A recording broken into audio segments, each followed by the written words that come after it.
Hi, Ashley. I'm going to give you some feedback on this. One thing that I really need is for you to actually share this properly. I'm going to request edit access, but you need to, when you share, you go to share here, and then you're going to have to give me.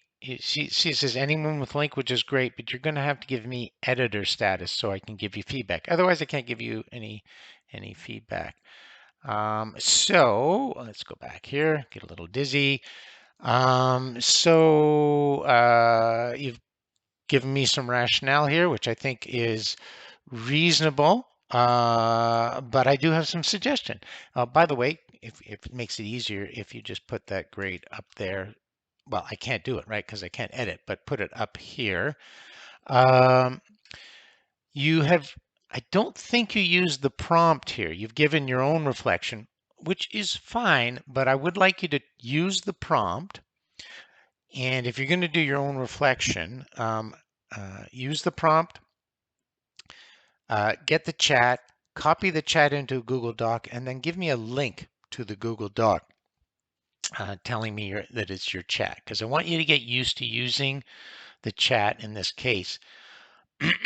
Same thing for the personal. It looks like in the personal project you did do this because you have this kind of output here, which is fine. So you did an AI integrated lesson plan for my personal project. Yeah, okay. So obviously, you're not going to finish things in 2 hours, but that's a great start. I would suggest it would be nice if you get rid of these blanks in here, just so it's more condensed, because it's going to be one long document at the end of week 12.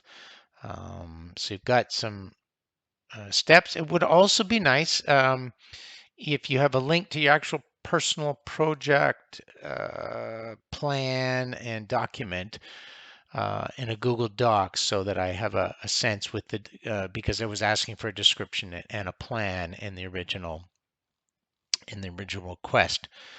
And in terms of this, I think you've done a reasonable job here. And we didn't do too much in the first class, so I get that. You've got these two resources, and you've done the summary here, which is great. And you've actually put two resources, which is extra. So overall, I think you've done a really nice job. And for the few suggestions for next time, keep up the good work.